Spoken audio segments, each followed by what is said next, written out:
पुए बना करके रोज खा जाया करती थी। तो बिना पति देव जो थे हल ले करके आप आते महाराज 10 बजे लगभग, खेतों को जोत करके घर पे बैलों को बांध दिया। बांधने के बाद में हल को रख दिया। रखने के बाद में जैसे ही अंदर गए, दे दी वही नमक त रोटी, ले खाए लो। पति की सेवा हो रही जो बिजना लेके और बैठ गई, पंखा ले आराम से हवा कर रही, पति की सेवा हो रही। तो महाराज दूसरा दिन फिर हुआ, फिर उन्होंने 11 पुए बनाए। तो महाराज वो थक गए, तो उन्होंने कहा चलो थोड़ा रह गया, शाम को निकाल देंगे, आज क्यों ना जल्दी घर चला जाए, कुछ तबीयत भी ठीक नहीं लग रही है। तो महाराज पहुंचे, जैसे ही पहुंचे वो, तो उन्होंने जा करके क्या देखा, धर्म पत्नी जो पुए बनाए रखे थी थाली में। तो उनने कहा भाग्यवान जी बताओ आज कौन सी पूजा हो रही है।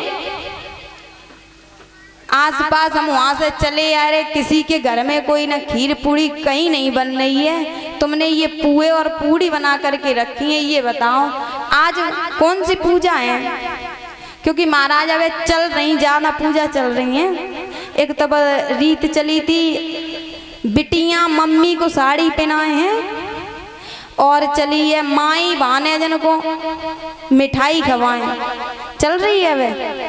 हाँ, तो महाराज जैसे ही उन्होंने देखा, कहने लगे जी बताओ भगवान आज क्या है, तुम ये पूड़ी और पुए क्यों बना रही हो। तो उन्होंने कहा तुम्हें नहीं पता। अच्छा हमें नहीं आ। तो कहने लगे हाँ हमें कहाँ से पता होगा, हम तो पूरा दिन हल ले करके खेतों पर रहते हैं। जैसे इतनी बात सुनी, जी बताओ आज पूजा कौन सी है।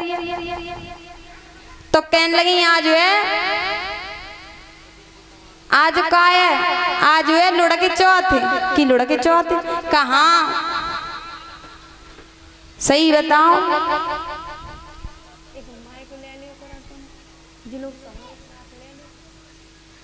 क्या भाग्यवान।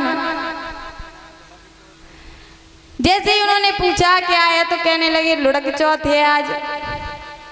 कब तक है, मुहूर्त है महाराज 11 बजे तक का। कि अच्छा तो ऐसा करो तुम अपनी निकाल करके रख लो, हमें खाने के लिए दे दो, भूख लगी है, खेत से आए हल चला करके।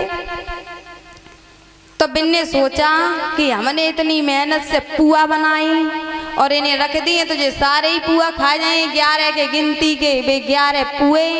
अब जैसे ही इतना महाराज उन्होंने सोचा विचार किया, तो कहने लगे अभी नहीं मिलेंगे आपको। क्यों? अरे भाई हमें भूख लगी है, हल चला करके आए हैं, आप निकाल करके रख लीजिए, हमें दे दो खाने के लिए। उन्होंने कहा ऐसे थोड़ी ना मिलेगा, जब तक पूजा नहीं हो जाएगी 12 बजे तक भूखे बैठो। तो महाराज जैसे ही उन्होंने इतनी बात कही, जो 12 बजे उनकी भाग्यमान पूजा स्टार्ट कर दो, प्रारंभ करो पूजा, कब होगी। तो उन्होंने कहा ठीक है। अब बोली महाराज जितने अटक जे उतने तो हम खाइए, और जितने लुढ़क के नीचे आ जाए वे आप खाओगे। तो महाराज उन्होंने क्या किया, जो खम्भ लगा था उसे हटा दिया, जाकि सारे नीचे आए लुढ़क के, ऊपर एक रुका ही नहीं। तो महाराज उन्होंने कहा अब तो हमें एक नहीं मिले। पति की सेवा हो रही महाराज, सोच नहीं अब तो हमें एक भी नहीं मिलेंगे खाने के लिए। तो उन्होंने क्या किया, धीरे धीरे फिर काम करने लगी, ताकि 12 जो बजे हैं वो निकल जाएं, 1 बज जाए। तो महाराज 12 बज गए, निकल गए। अब कह रहे महारानी 12 तो बज गए, पूजा तुम्हारी कब हुई है जी निकल गए, 1 बजन जाए रहो है। तो उन्होंने कहा महाराज अब दूसरी पूजा शुरू हो गई। का दूसरी कौन सी? दूसरी जय गई कि अब हो गई है लुढ़क चौथ, शुरू हो गई है, और जितने अगर अटकेंगे उतने तुम खाओगे, जितने लुढ़क के नीचे आएंगे वो हम खाएंगे। तो जैसे ही इतनी बात सुनी, जो खम्भ उन्होंने हटा दिया था वही खम्भ फिर लगा के सीधा ठाड़ा कर दिया। तो जैसे ही खड़ा किया है महाराज, अब उन्होंने फिर सोचने लगे अब तो सारे अटके जाए, सब जे ही खाए जाए, हमें एक नहीं मिले खाने के लिए। जैसे इतनी बात सुनी, सुनने के बाद में आज महाराज अब पुआ के चक्कर में दोनों लोगों में झगड़ा होने लगो। परीक्षित महाराज अब कहने लगी जब बताओ, कहने लगे ऐसा करो 6 हमें रख दो 5 तुम खाए लो। अब वे बोली हाँ तुम्हें हम 6 दे दें, हम 5 खाएं, इतनी मेहनत हमने करी है, गर्मी में पुआ हमने बनाए, हम तुम्हें दे दें 6 और हम खाएं 5, ऐसा नहीं हो पाई है। तो जैसे इतनी बात सुनी कहने लगे नहीं।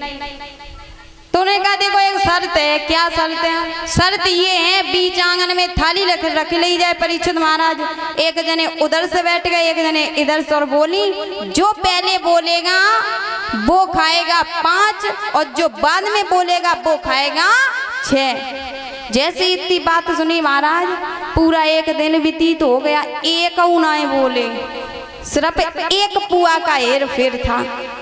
बे सोच रहे एक पुआ जे ज्यादा खा ली और बे सोच रही एक पुआ जे ज्यादा खा ली।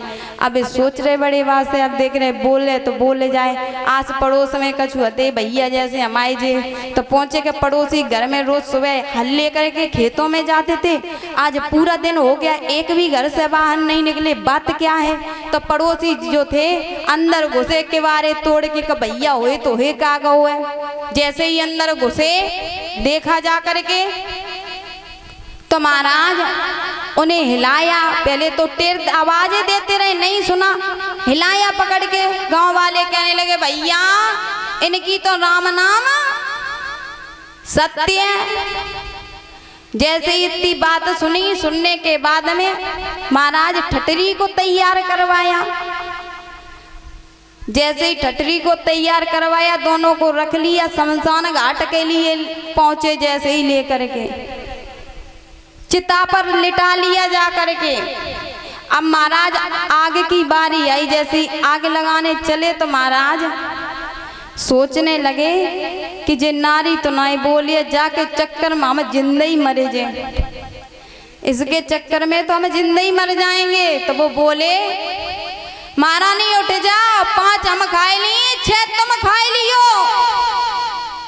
और महाराज गिनती के कितने लोग गए? 11 लोग गए जलाने के लिए। अब बे बाग खड़े हुए आए जो तो भूत हैं। बोलिए गोविंद भगवान की।